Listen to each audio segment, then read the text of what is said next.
The light within the great chamber of unity was ancient, a soft, pearlescent luminescence that had witnessed the birth and dissolution of empires. It filtered down from the vaulted, crystalline ceiling, a mosaic of 1,000 worlds, and pooled on the polished obsidian floor, reflecting the silent figures gathered there. They were the conclave of shards, the governing body of a consortium of species whose dominions spanned a significant arm of the galaxy.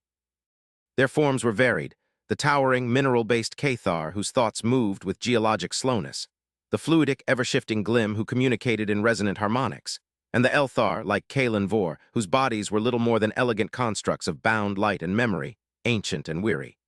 He floated in his designated space, his form a gentle ripple in the solemn air, the weight of his long existence a palpable pressure on the very fabric of the moment. The silence in the chamber was not empty. It was a vessel, filled to the brim with unspoken anxieties, with the gravity of a decision that had hung over them for cycles. At the center of their silence, at the heart of their fear, was a single, insignificant world orbiting a common yellow star, Earth. High Justikar Malakar, a Cathar of immense physical and political stature, broke the stillness. His voice was the grinding of tectonic plates, a sound that demanded attention and deference. The data streams do not lie. We have observed them for a standard century, since their primitive broadcasts first breached their own atmospheric veil. They are a species defined by paradox and dissonance. They create art of breathtaking complexity and wage wars of incomprehensible brutality. Their communication networks are a screaming cacophony of unfiltered emotion, trivialities, and profound philosophical inquiry, all layered one atop the other without structure or hierarchy. They are chaotic. The word in the conclave's lexicon was the gravest of insults. The conclave was order. It was stability built over millennia, a careful orchestration of cultures and biologies, all brought into a harmonious, predictable whole. Humanity was a discordant note in that grand symphony. Their potential for technological advancement is undeniable. A Glim representative shimmered, its harmonic voice a cascade of soft, melodic chimes. Their progress is erratic, but it is swift. They leap from one paradigm to another with a recklessness we have never before encountered. Recklessness is not strength, Malakar countered, his crystalline form seeming to darken with conviction. It is a symptom of a deeper sickness, a lack of central purpose, a failure of will. They are not a unified entity. They are a storm of competing tribes, still bound to the gravity well of their own egos. They pose no direct military threat to the conclave, not now, perhaps not ever. Their ships are crude. Their understanding of dimensional engineering is embryonic. To call them a threat is to dignify their disarray. Kalen Vor allowed the words to settle, observing the subtle shifts in the chamber. He saw the flicker of agreement in the energy fields of his colleagues. Malakar's argument was seductive because it was comfortable. It framed humanity as a problem that could be solved by ignoring it. And yet, Kalen Vor's voice emerged, not loud, but resonant with an age that dwarfed even the Cathars. It was the sound of starlight passing through ancient dust. We have never encountered a species like them. Is that not in itself a matter for deeper consideration?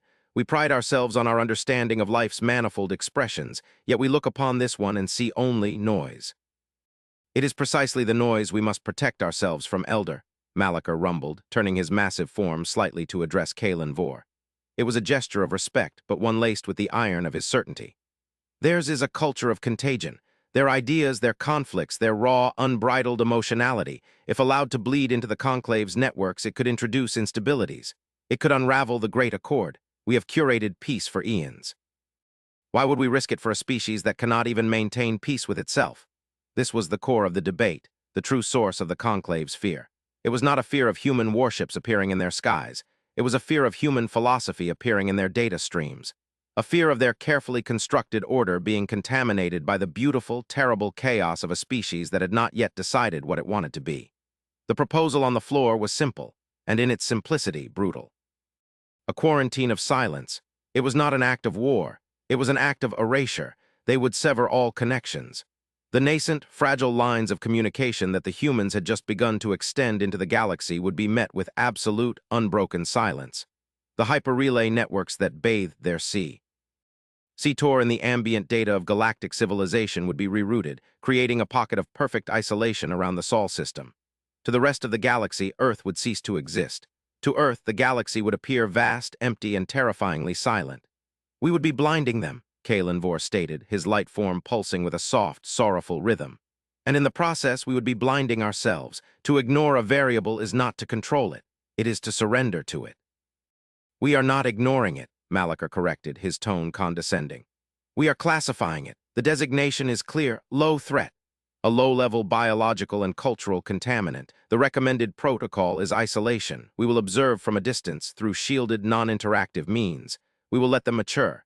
If they achieve unity, if they temper their chaotic nature, we can revisit this decision in 1,000 cycles. If they destroy themselves, as their current trajectory suggests is likely, then the problem will have solved itself. It is a logical, prudent, and safe course of action. Logical, prudent, safe. These were the pillars of the Conclave's philosophy. Kalenvor felt a coldness seep into his core, a sensation alien to his nature.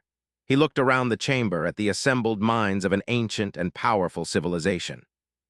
He saw them not as wise guardians, but as fearful old men, afraid of a child's boisterous shouting in their quiet, orderly library. They were about to make a mistake born not of malice, but of an arrogance so profound they could no longer recognize it as such. They believed they understood the nature of threats, that they could categorize and contain the universe. They had forgotten that the most dangerous threats are always the ones you misidentify. "High Justicar," Kalenvor said, his voice carrying a final, desperate weight. "You speak of their chaos as a weakness. Have you considered that it might be their greatest strength, that their survival in a world of constant self-inflicted crisis has bred a resilience we can barely comprehend? We are a structure of crystal, magnificent and strong, but brittle. What if they are the sea, formless, ever-changing, and capable of eroding even the strongest stone?" Malachar did not answer immediately. He let the silence stretch, a testament to his dominance in the chamber. When he finally spoke, his voice was final. "The sea is contained by the shore, Elder. The Conclave is that shore. We will hold the line. We will maintain the silence. The vote has been cast. The decision is made." And so it was. With a quiet, collective act of will, the Conclave of Shards reached out across the void. They manipulated the very fabric of spacetime communication, bending the pathways of information around a single, lonely solar system. They erected a wall of silence, invisible and absolute. They turned their backs on the noisy, vibrant, violent cradle of humanity and declared it irrelevant. They labeled it a low threat. And then, satisfied with their wisdom and prudence, they settled in to wait for 1,000 cycles, secure in their perfect, silent, ordered universe. They had no way of knowing that their action was not the beginning of a quarantine, but the pulling of a trigger on a gun they never knew was loaded. They had just shut down not only their communication with humanity, but their single greatest hope for survival. The silence they had imposed would soon be answered by a silence far older and far more complete. The cycles that followed the quarantine of silence were, for the Conclave, a golden age of tranquility. The dissonant noise from the Sol system was gone, replaced by the serene, predictable hum of their own vast and intricate civilization. Trade routes flourished, philosophical discourse reached new heights of esoteric abstraction, and the machinery of their empire ran with the silent, flawless precision of a celestial clock. High Justicar Malachar was lauded as a visionary. He had preserved their culture, protected their peace. The human question faded from political discourse, becoming a footnote in the records of the archivists, a cautionary tale told to young diplomats about the dangers of cultural contamination. Kalenvor retreated further into his private meditations. He could not shake the feeling of profound unease, a lingering dissonance that the rest of the Conclave had chosen to forget. In the perfect silence, he felt he could hear a whisper of something vast and wrong. He would access the shielded, long-range observational arrays, the only link to the isolated system that remained. The data was sterile, purely physical. Planetary orbits, stellar output, atmospheric composition. There was no culture, no communication, no life. Just the cold physics of a star system. Yet even in that sterile data, he saw things that troubled him. He saw an energy signature from Earth that was strange. It was not growing in the explosive, chaotic way NCE had. It was consolidating. Subtly, quietly, it was changing in character, becoming more coherent, more deliberate. He raised his concerns in minor subcommittees, but they were dismissed. It was merely the death throes of a chaotic species, they said. The noise was simply fading as they inevitably declined. Then the first failure occurred. It was on the outer rim of the Conclave's territory, a primary hyperrelay nexus designated as Cygnus 7. Without warning, it went silent. Not a catastrophic explosion, not an attack, just silence. The steady stream of data and energy it channeled through the network ceased. A diagnostic patrol was dispatched. They found the station intact, its power core still humming with potential energy, but every complex system within it was inert. The control crystals were dark. The data archives were wiped clean, not with the destructive signature of a weapon, but as if the information had simply sublimated. It was a ghost station, a perfect hollow shell. The Conclave's engineers were baffled. They diagnosed it as a cascading system failure of an unprecedented nature. They reinforced the protocols on other stations, confident it was an isolated anomaly. Then a second nexus went dark, and a third. Panic and emotion the Conclave had not experienced on a collective scale for millennia began to seed itself in the tranquil halls of their government. The phenomenon was spreading. It was moving slowly, inexorably from the galactic rim inwards. It was a wave of nothing, a creeping nullification. It did not destroy, it erased.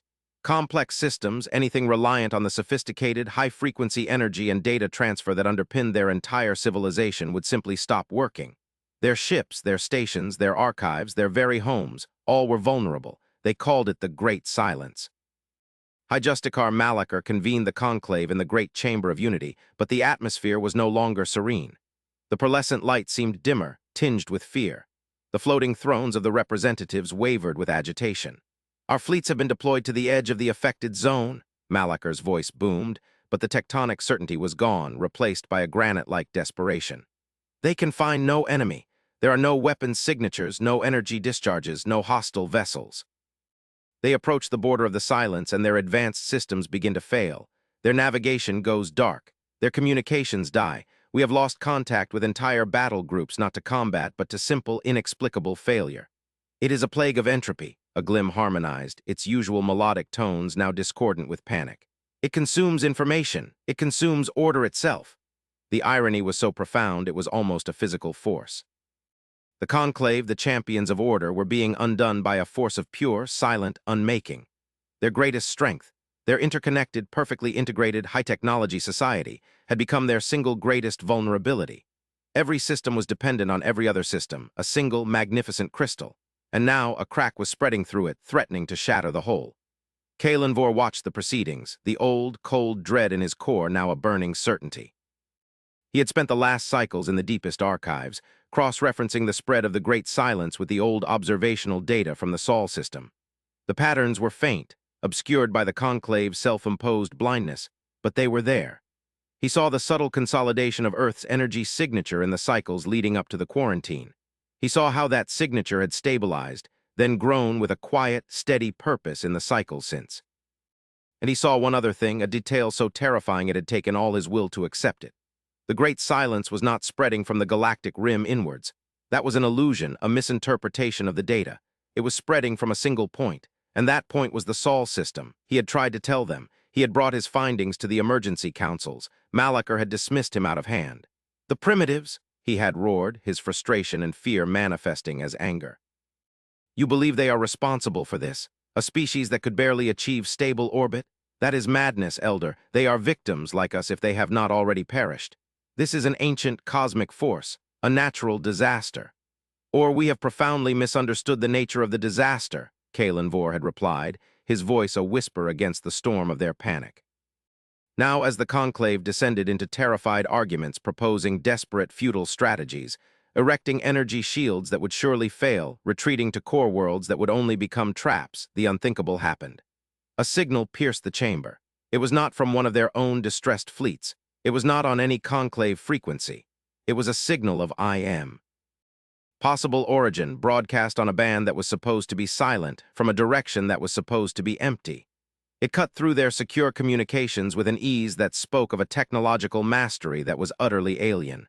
A voice spoke. It was calm. It was clear. It was devoid of the panic that now saturated the great chamber. It was a human voice. "This is Ambassador Evelyn Reed of the Terran Coalition," the voice said, speaking the conclave's primary trade language with flawless, unaccented precision. "We are broadcasting on all known galactic frequencies. We have detected a cascading systems failure affecting multiple civilizations in this galactic arm. We are tracking the phenomenon and have designated it the static. We are approaching the conclave capital to offer assistance." A stunned silence fell over the great chamber. The representatives stared at the source of the broadcast, a holographic display that now showed a single unidentified vessel. It was sleek and dark, utterly unlike the bulky, brutish designs they had glimpsed in the old human broadcasts. And it was moving through the very edge of the Great Silence, a zone where their own most powerful dreadnoughts had become helpless tombs. Its systems were not failing. It was utterly unaffected. Malaker's crystalline form seemed to shrink. The sheer impossibility of it was a physical blow. The primitives, the low threat. The noisy children they had locked away in a silent room, they were here, and they were not asking for help, they were offering it. "Allow them entry," Kalenvor said, his voice cutting through the shocked stillness. He turned his light form to face the Highjusticar, and for the first time there was no deference in his gaze, only the cold, clear light of vindication. "It seems our 1,000 cycles of observation have concluded somewhat ahead of schedule." The human ship was granted entry. It moved through the capital's defenses without fanfare, its calm, steady progress a stark contrast to the frantic, terrified energy that pulsed through the Conclave's world. It docked at the primary diplomatic spire, a place of honor reserved for the most esteemed guests. The Conclave had not received a new guest in 500 cycles. The delegation that met them was led by Malaker himself, flanked by a cohort of his most stoic Cathar guards. Kalenvor was there as well, a silent, shimmering observer. The airlock hissed open and a single figure emerged. She was small by galactic standards and fragile-looking in her simple, dark blue uniform. Her face was pale, her expression unreadable but for a profound calmness in her dark eyes. This was Ambassador Evelyn Reed. She was flanked by two others also in uniform who moved with a quiet, disciplined economy of motion. They carried no visible weapons.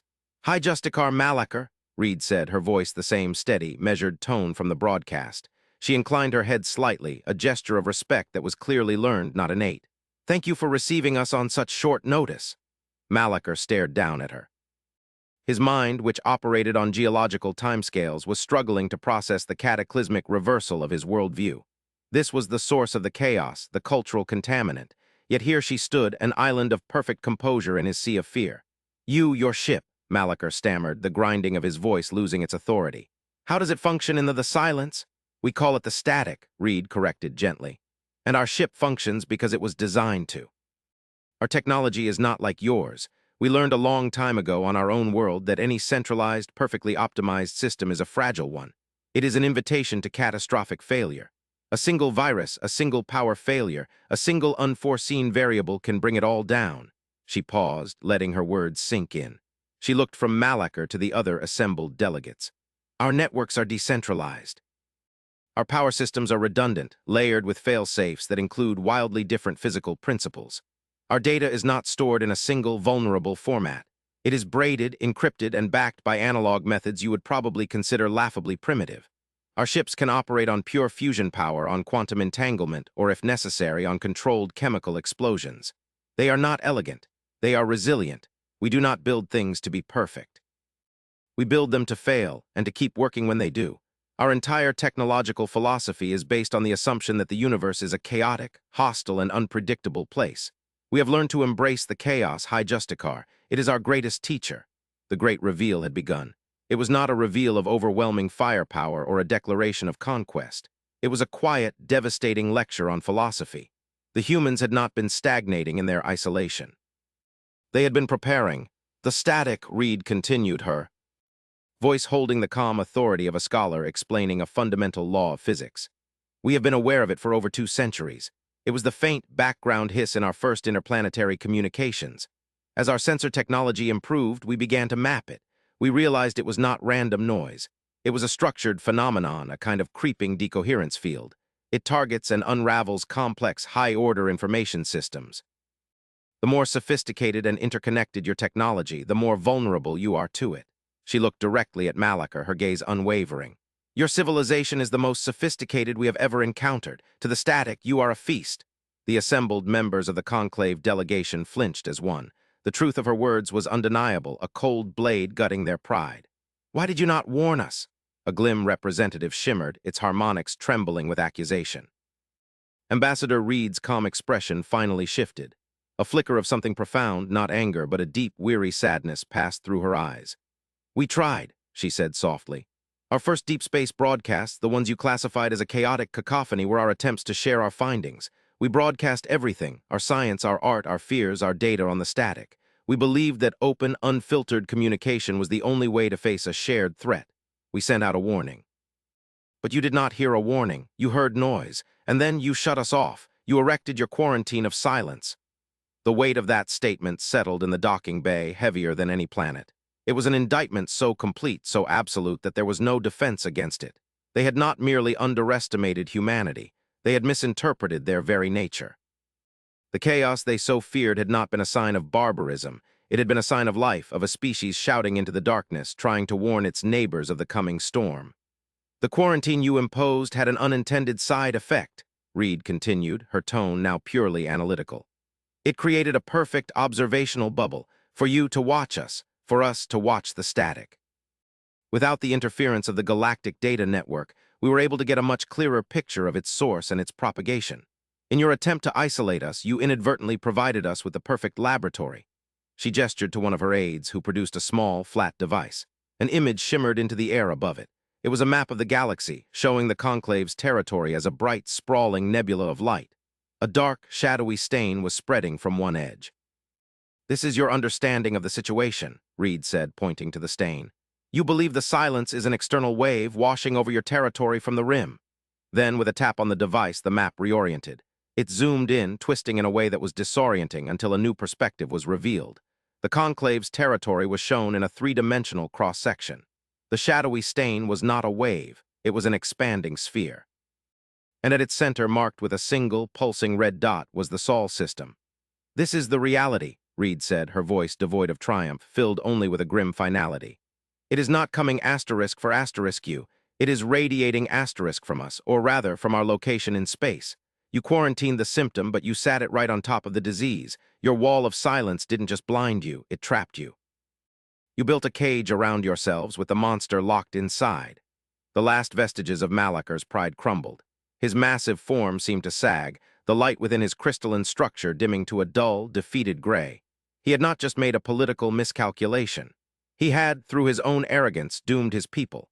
He had looked upon the most important message his civilization had ever received and dismissed it as meaningless noise.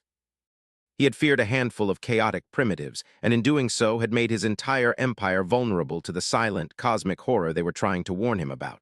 The moment of realization was not a flash of insight. It was a slow, crushing weight, the weight of 1 billion lives resting on a foundation of profound, galactic-scale foolishness. The humans were not a low threat. They had never been a threat at all. They had been the galaxy's lone, unheard sentinel. The great chamber of unity was convened once more, but its character had been irrevocably altered. The silent, imposing grandeur was gone, replaced by a tense, desperate humility. Ambassador Evelyn Reed stood at the chamber's center, where only the highest-ranking members of the conclave had ever been permitted to speak. The human, a representative of the species they had deemed too primitive for contact, was now the sole focus of 1 million years of accumulated power and wisdom. Kalenvor watched from his position, his light form glowing with a somber light. This was not a moment of victory, but of profound galactic tragedy. "The actions of this conclave were born of fear, Ambassador," Malaker's voice rumbled through the chamber. He stood before his peers not as a high justicar, but as a penitent. "We feared your chaos, we feared the unknown, and in our fear we committed an act of supreme arrogance. We owe your people an apology that words cannot encompass. We were wrong." Reed inclined her head. "Apologies are for the past, high justicar. Our concern is the future.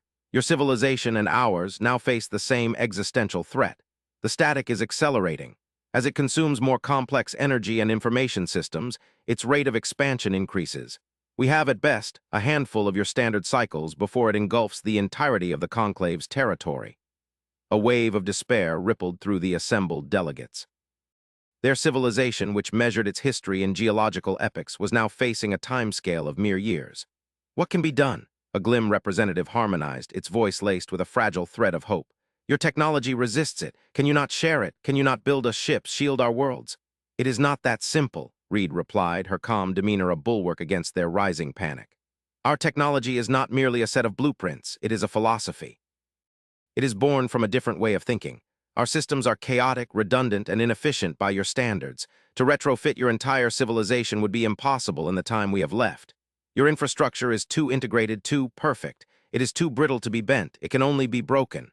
The hope in the chamber died, replaced by a cold, silent dread. "However," Reed continued, her voice pulling them back from the precipice, "that does not mean we are helpless. We cannot save your technology, but we may be able to save your people, and more importantly, we may be able to stop the static at its source."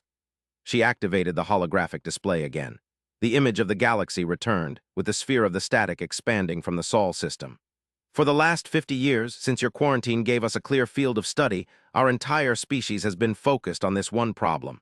We turned our chaos into a singular, unified purpose.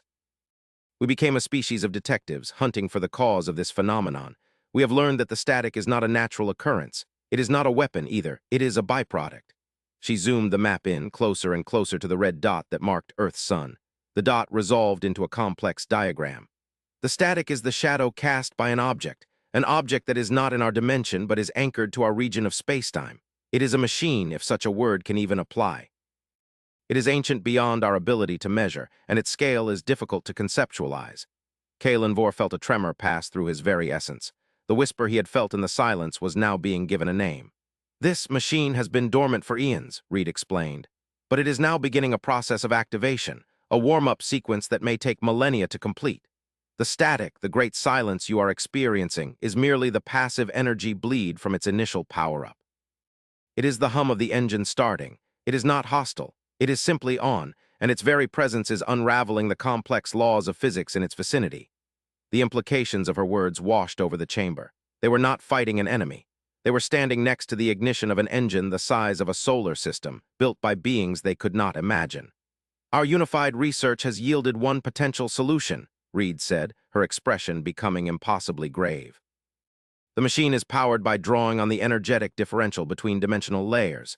It is a process that is, at its heart, based on a form of information exchange. We believe we can disrupt this process.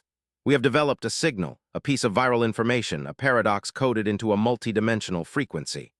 If we can broadcast this signal directly at the anchor point of the machine, we believe we can force it into a diagnostic state, effectively pausing its activation sequence.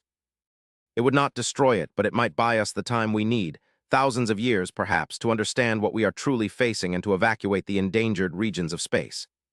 You have a weapon, Malachar stated, a flicker of his old self returning. No, Reed corrected him firmly. We have a key and a question. A weapon is something you use against an enemy. This machine is not our enemy. We do not understand its purpose, its creators, or the consequences of interfering with it. This action is one of profound risk. Broadcasting the signal could pause the machine, or it could draw its attention to us. It could accelerate its activation. It could unravel reality in ways we cannot predict. We have one chance to do this, and we will not do it alone. She looked around the great chamber, meeting the gaze of each species. This threat affects us all. The decision to act must therefore be made by us all.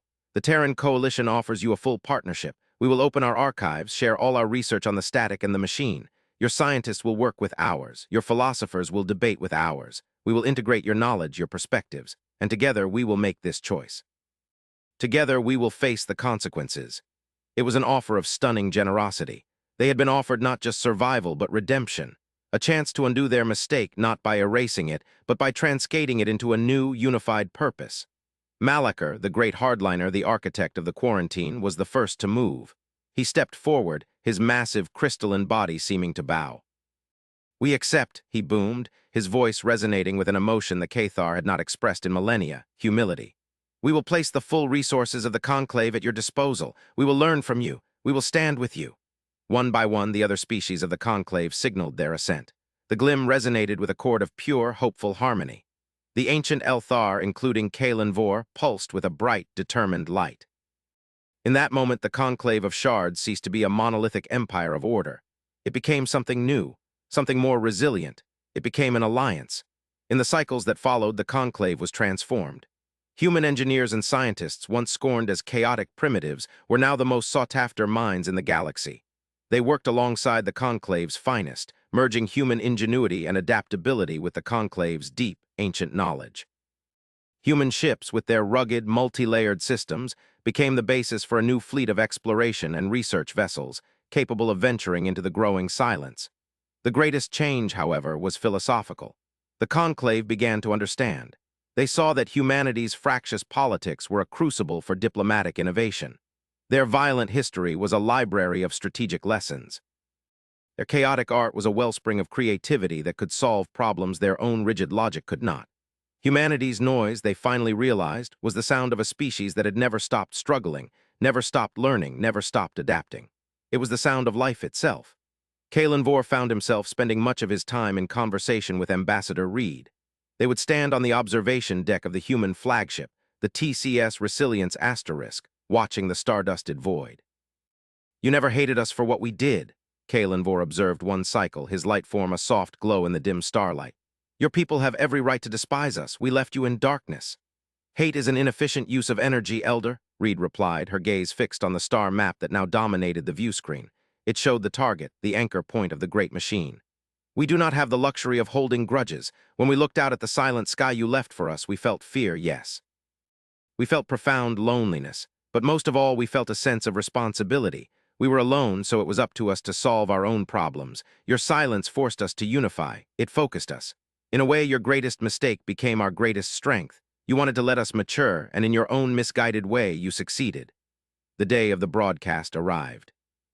A combined fleet of human and conclave ships, a sight that would have been unthinkable just a short time ago, held a silent vigil at the edge of the Sol system. The Resilience was at its heart, its central spire reconfigured into a massive broadcast antenna aimed at the empty space where the machine's anchor lay. On the bridge, Kalenvor stood beside Reed and Malachar. The tension was a living thing, a pressure that transcended species. "The signal is ready," Reed announced, her voice calm as ever. "It is the culmination of all our shared knowledge, a question mark fired into the heart of a god." She looked at Malachar, then at Kalenvor. "By joint accord?" "By joint accord," Malachar rumbled, his voice firm. Kalenvor pulsed his assent. "Let it be so." Reed nodded to her communications officer. "Transmit." There was no flash of light, no sound, just a silent, invisible pulse of pure information, a conceptual paradox launched into the void. For a long, agonizing moment, nothing happened. The sensors that monitored the static showed no change. The creeping edge of the silence continued its advance. Despair began to creep back into the hearts of the trillions watching across the galaxy, and then it stopped. As one, every sensor in the fleet registered the same impossible reading. The static was gone. The creeping wave of nullification had vanished as if it had never been. A cheer erupted on the bridge, a cock. Phony of different species expressing their relief in a dozen different ways. But Ambassador Reed did not cheer. Her eyes were fixed on a different screen, one displaying the deep-range dimensional resonance readings. Her face was pale. "Ambassador?" Kalenvor asked, sensing her alarm. "The signal worked," she said, her voice barely a whisper. "It forced the machine into a diagnostic state. It has noticed us." Before anyone could ask what she meant, a new signal came through. It was not a broadcast. It was a direct, focused transmission aimed precisely at their ship. It was not a language of words or mathematics. It was a language of pure concept, a stream of information that imprinted itself directly onto their consciousness. It was a message, and it was not from the machine. The message was an image, a memory, a feeling.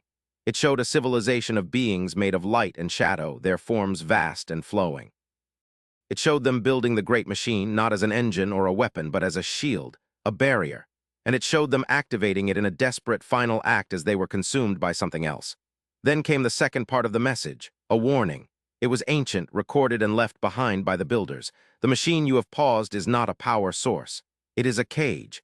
It was built to contain a threat that consumes realities. Its activation was meant to seal this sector of space, to sacrifice this galactic arm to protect all the others. By pausing it, you have not disarmed a bomb. You have just opened the door to the prison. On the main view screen, where before there had been only empty space at the anchor point, something was now appearing. It was not matter. It was an absence of matter, a hole in the fabric of reality, a patch of perfect, unlighted, unstarred blackness, and it was growing. Kalenvor stared at the encroaching void, and for the first time in his eons of existence, he felt true, absolute terror. They had solved the mystery of the Great Silence, only to uncover a truth infinitely more horrifying. The Conclave's fear of a noisy, chaotic species had been their undoing, but their new, shared hope with that same species had just unleashed a threat to all existence. He looked at Evelyn Reed. The human ambassador was no longer calm. Her face was a mask of grim resolve, her eyes reflecting the growing darkness on the screen. She was a creature of chaos, a member of a species born from crisis. And in her eyes, Kalenvor saw not despair, but the dawning of a new, terrible purpose. Their work was not over. It had just begun. The low threat they had once feared was now their only shield against the true, silent, all-consuming void, and the galaxy would never be the same.